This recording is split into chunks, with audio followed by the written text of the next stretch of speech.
Vladimir Putin. The Children. Hello, I'm H.G. Tudor. If you have not already accessed my excellent analysis of Vladimir Putin, I would invite you to do so. You can find a multi-part series putting him under the Tudor scope and other pieces explaining his behaviour. Accordingly, if you haven't watched it, be aware there's a spoiler ahead in relation to what he is. So if you want to learn about it before I reveal, go and watch that series instead and come back to this video.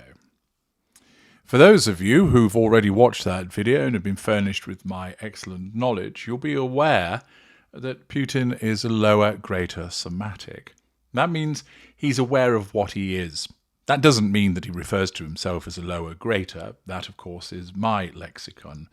But he knows that he needs control. He knows that he thrives on the reactions of people. He knows that he manipulates and he enjoys doing so, amongst other factors besides. Lower graters are often found in the military. They're often found in politics. They're often leaders of countries. They can often be found in a corporate environment also. Often best described as the iron fist in a velvet glove. The lower greater dominates. Often charismatic, but can be brutish. An individual that brooks no breach of their requirements and often will be seen to rule, to preside over in a firm and authoritarian manner. Intelligent, capable, Machiavellian, these are the individuals that plot their way to seizing power, be it in the boardroom or be it in the country. With Vladimir Putin, as with any narcissist, it is always interesting to analyze the relationship that exists in relation to children. Children are extensions of the narcissist, little mirrors that are utilized there as appliances for the purposes of the narcissist, like any other human being. But since the children are the offspring of the narcissist, there is a series of added factors that are pertinent to their relevance in the world of the narcissist. And here, drawing on two articles by the Times newspaper, I'm going to provide you with information about not only the situation concerning Vladimir Putin's children, but also understanding how he regards them, how his dynamic works with them, and explaining all of this vis-a-vis his narcissism. We begin with Putin's two sons. Vladimir Putin has two young sons who are hidden from the world at a heavily guarded presidential residence and rarely interact with other children, a Russian investigative journalist website has stated. Now, already, on the basis that this information is accurate, the fact that the children are kept away from so many people, particularly other children, demonstrates a lack of emotional empathy for them as they are prevented from engaging with other children in the way that they ordinarily would do so. They don't get to play or hang out with their peers. Now, of course, the children of a head of state need to be protected because of the risk of kidnap and security threats that exist. That would be applicable to any head of state, any world leader. When you're dealing with a narcissist, of course, that increases in relation to the paranoia that is generated, the necessity of seeing enemies everywhere, which is often why narcissists are very good at remaining in power, because they see the threat sooner than anybody else, or that they see a threat that doesn't really exist, and their response acts as a deterrent. Here, the control that's asserted over the children is to keep them hidden from the world, keeping them at a heavily guarded residence. This allows control to be asserted over them by keeping them in isolation and prevents interference with that control from external influences. Their mother is Alina Kabieva, the former Olympic rhythmic gymnast whose relationship with Putin has been an open secret in Russia for more than a decade, the Dossier Center said. Ivan, 9, and Vladimir Jr., 5, spend most of the year at their father's vast mansion near Lake Valdai, northwest of Moscow, where they are surrounded by governesses, nannies, teachers, and officers from the Kremlin Federal Guard service. The Valdai residence has been protected by air defense systems since Russia launched a fresh invasion of Ukraine in 2022. It's clear that these children, just aged 5 and 9, experience a gilded environment, living in a presidential residence with governesses, nannies, teachers, and armed guards. The extensive report was compiled with the help of a member of staff at the Valdai residence, the Dossier Center said. It said it had verified the staff member's identity and that he was employed by the Putin family. The report provided details on almost every aspect of the children's lives. Among their toys, it said, was a huge collection of Lego sets and an iPad which was used for games and video lessons. There are 2 ponies, rabbits, and a St. Bernard dog, which is cared for by Kremlin guards, but lives with the family. They have to play mostly alone or with adults, the report said. They only see their parents late at night. Pausing there. This is one of the classic lack of control environments which could lead to one or both of these children becoming narcissists themselves. Naturally, the genetic predisposition could well be present as a consequence of who their father is, and whilst it's a gilded environment, it is that gilded cage. They will want for nothing in terms of food, shelter, warmth, toys. But where is the emotional support? It's absent. It could be there are interveners by way of the governesses and nannies and teachers who could arrest the potential lack of control environment. But the fact that they have to play mostly alone, that they don't interact with other children, or that they have to play with adults, may well give them a skewed perspective. It's likely as well that the adults have to cater to the needs of the children given whose children they are, which, again, creates a lack of control environment. Because the children aren't able to develop in terms of cooperation, patience, sharing, etc., at their own pace, but rather they're placed in an artificial environment. Having them in such a situation, cut off from so many people where they play mostly alone, and the fact that they only see their parents late at night, demonstrates again a lack of emotional empathy. The Putin boys have personal chefs who prepare separate dishes for them. Like their father, they have their own mugs and drink only from them. At about noon, the children reportedly eat, then take a nap, and after waking up, there are lessons and sports. Putin has never made any direct reference to the boys. This, of course, is not typical of a parent, and is demonstrative of the guarded nature whereby it will be done to prevent his enemies from having potential targets. The fact that he doesn't make direct reference to them demonstrates that he is absorbed by his own needs rather than theirs. However, he recently told school children in Siberia that members of my family, the little ones, speak Chinese. His sons also study English and German. Ivan was born in spring 2015 at the Santana maternity clinic in the Swiss city of Lugano, while Vladimir Jr. was born in spring 2019 in Moscow. The children's exact birthdays are only known to family members. Putin and Kabieva are said to have advertised for a live-in English teacher this year. The Dossier Center said the ad was posted by the Moscow-based English nanny company, which recruits staff for wealthy families in Russia. It did not identify the clients, but warned that the family lived in isolation and that it was necessary to undergo 2 weeks of quarantine before starting work there. During the pandemic, people who met Putin were also forced to self-isolate for 2 weeks beforehand. Staff are barred from leaving the grounds, assertion of control, but have use of a gym and tennis court. The salary on offer was £6,500 a month. Dossier said that the turnover was high. The advertisement said that the agency knew the family well and had found several British and German teachers for them in the past.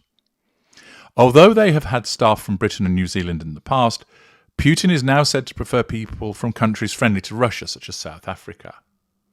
In February and March, the boys relocate to a luxury residence close to the Krasnaya Polyana resort, where they have been learning to ski. They spend July and August on luxury yachts, usually in the Gulf of Finland, on the Black Sea coast and Russia's northern lakes. The boys travel by armoured train or private jet. Again, very much a gilded lifestyle that they have, but an unusual one for children. No interaction with other children, kept away from other people most of the time, and brought up in opulence and wealth, which could, with it, bring that sense of entitlement and grandiosity. They are not able to make decisions for themselves, hence the lack of control environment, albeit an opulent one. Their names are not included in official databases, and they have been provided with cover documents of the type provided to spies or people in a witness protection program, the report said. The Russian dictator has spoken of his dislike of American cartoons, comparing them unfavourably to Soviet-era animated films. However, Ivan is said to be a huge fan of Disney and annoys Putin by pretending to be characters from its most popular films. Threat to control. Ivan is reported to have told his tutors and security guards on several occasions that Putin was so happy when he was born that he shouted, "Hooray! Finally, a boy." Now, of course, Ivan won't remember that from his own birth if that's what actually happened, and it's likely that he's been told this by Putin himself, which could indicate that the individual might be viewed as a golden child. Putin is notoriously touchy about his personal life. When a newspaper in Moscow reported in 2008 that he was in a relationship with Kabiva, he said, "I have always had a negative attitude towards those who, with a runny nose and their erotic fantasies, interfere in other people's lives." The newspaper was shut down soon after. Threat to control as a consequence of interference in his personal life, nullification of threat to control by closing the newspaper down. The Dossier Centre was founded by Mikhail Khodorkovsky, a former oligarch who spent 10 years in Russian prisons after publicly accusing high-ranking officials of corruption. Its report said that it had discovered photographs of Putin's eldest son, but it had chosen not to publish them for ethical reasons. Ivan Putin is a minor and is not responsible for the actions of his parents, and his appearance alone does not constitute public interest, it wrote. Thus, that article is about the two sons of Putin. Notice there is no information about the level of interaction that they have with their mother. No doubt that has been heavily regulated by Putin also as a consequence of his assertion of control over them. And thus, two young boys enjoy a wealthy and opulent lifestyle, but one that is not typical of children and isolated from the world at large, and in particular, other children. But that's just part of the picture in relation to Vladimir Putin and his children, for he also has some daughters. Further, as reported in the Times, this might come as a surprise to many Strictly Come Dancing contestants, but it turns out you can become a billionaire just by learning to jive or by doing the twist. All this has come to light as possible war crimes are reported in Ukraine, and a new round of sanctions had been announced, this is back in 2022, against various Russian interests. This time, they will target President Putin's daughters, Maria Vorontosova, 36, and Katerina Tikhonovova, 35. But why? Maria is a shy scientist working in medical research in Moscow, while Katerina is a keen acrobatic rock and roll dancer. At first sight, watching the latter high-kicking to American punk on YouTube looks refreshingly Western, and overall pretty harmless. That is, until you take a walk around the new £24 million state-of-the-art centre for acrobatic rock and roll in Moscow, financed by the municipal government, which was built on the site of the dance school where Tikhonova learnt her moves. The Zavranovsky Acrobatic Rock and Roll Centre covers 1.3 hectares and has a swimming pool, helipad and gymnasium. despite there being roughly only 9,000 dancers in a country of 145 million. So it certainly seems that this rather excessive creation may well have been done for the daughter of the leader of Russia by way of favoritism. Did Putin make this happen? The Kremlin spokesman Dmitry Peskov told Reuters the project does not have any relation to us. Which, if recent form is anything to go by, he will have said while wearing tap shoes and sitting at a desk under a glitter ball. But sanction experts were probably more interested to know how Tikhonova also manages to co-own a 1950s four-storey cliff-top house in the French resort of Biarritz, plus a share of a reputed $2 billion petrochemical fortune amassed by her ex-husband, Kirill Shamalov. Kirill's father, Nikolai, is a close friend of Putin and known to have part-funded the billion-dollar Black Sea property known as Putin's Palace. In the West, we are used to politicians' children being used to project a wholesome family image. The cute, gawky Obama kids, the rebellious Blair boys. Okay, the Trump and Biden offspring, not so much. It's not the same in Russia. Putin has tried to keep his daughters out of the limelight, assertion of control, claiming they are ordinary citizens. They are not interested in business or politics, he told the American film director Oliver Stone in a 2017 interview. However, Catherine Belton's acclaimed book, Putin's People, shows Tikhonova to be very well connected indeed. Belton describes a 2013 society wedding at Agora, a ski resort in northwestern Russia. The guests were sworn to secrecy, assertion of control. The bride who'd swept off in a horse-drawn sleigh that day was Katerina, Putin's second daughter, Belton writes. She'd married Kirill, the son of Nikolai Shamalov, the Bank Rossiya shareholder who'd been closest to Putin. A year after the wedding, Kirill received a 17% stake in Russia's biggest petrochemical company, Siber, from Putin's closest ally, Gennady Timchenko. He was assisted in the acquisition by a $1 billion loan from Kremlin-friendly Gazprom Bank. Maria and Katerina are Putin's daughters by his ex-wife, Lyudmila, a former flight attendant to whom he was married from 1983 until their eventual divorce in 2014. Maria was born in 1985 in Leningrad, and Katerina was born in 1986 in Dresden, East Germany, where Putin was working as a KGB officer. After the fall of the Berlin Wall in 1989, Putin moved his young family back to St. Petersburg, but soon discovered the city was dangerous. Gang warfare gripped the streets as organised crime groups battled for control of oil and other industries. Chief among them was the Tambov gang, led by the one-armed Vladimir Baraskov. He lost a limb after a machine gun attack.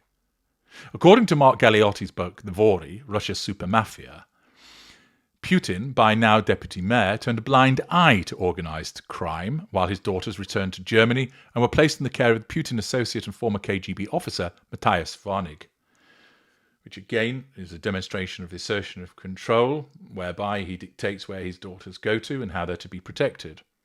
Both daughters attended university in Russia under false names. Maria majored in medicine, while Katerina qualified in Asian studies.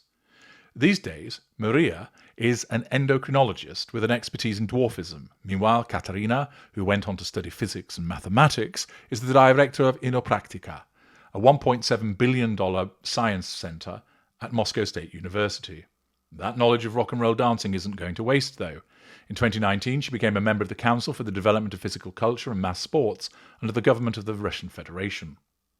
However, even the shy and retiring Maria has enjoyed a lifestyle beyond most medical researchers. Until 2014, she lived in a penthouse near The Hague with her Dutch husband, Jorrit Farsen, a businessman.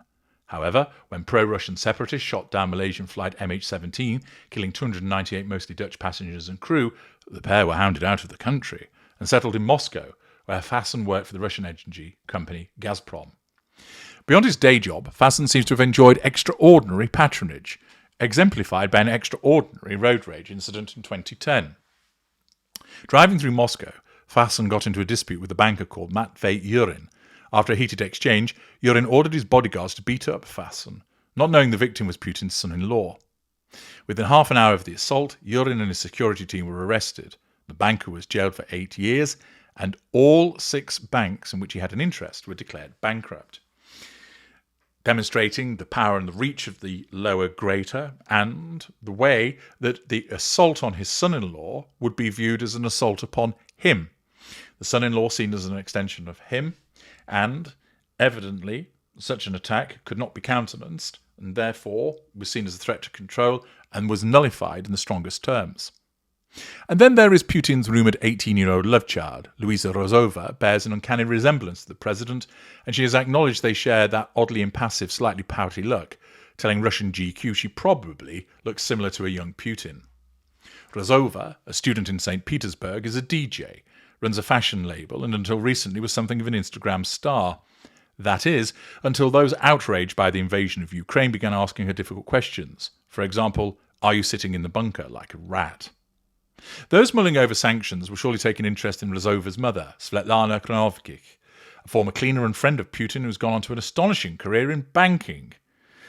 Again, you will notice this repeated pattern in respect of those that are associated with Putin, be they the intimate partner secondary sources or the children as non-intimate secondary sources, that they find themselves given positions and power and wealth beyond their actual abilities, demonstrating the favoritism and, of course, the patronage that comes with the father who is head of state. According to the independent Russian investigative website, it was declared undesirable last year. Kronovkich owns 2.8% of Rossiya Bank, the bank of the Russian elite, and is the majority stakeholder in the Agora ski resort, where Katerina had her wedding, not to mention owning the Leningrad Center, a performing arts venue in St. Petersburg. Before it closed, the investigative website Prekt estimated the Kronovkich family held roughly US $100 million in assets. Of course, the Kremlin has not recognized that any of these women are Putin's daughters. Why might that be? Well, on the one hand, it is part of protecting them. They are assets.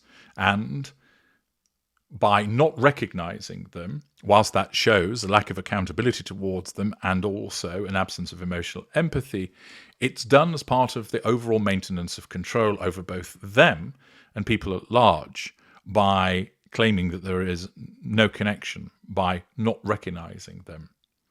This again is demonstrative of the way that the lower greater, in this instance, is dealing with the children. Like any narcissist, they're seen as objects that are to be dealt with as Putin sees fit, objects that are to be rewarded, perhaps excessively, as a consequence of the fact that they are his offspring, but publicly not recognized, and thus for all of the positions of status and wealth that are afforded to them, they still do not gain, or never had, the emotional support or recognition that children ordinarily would receive. Thus, the suggestion is that Putin has at least 5 children, 2 young boys and 3 adult women. And his behaviour to all of them, with regard to the manner in which the boys are isolated and the women are not recognised, is all demonstrative of the necessity of the assertion of control exhibited by the lower greater narcissist. I'm H.G. Tudor. Thank you for listening.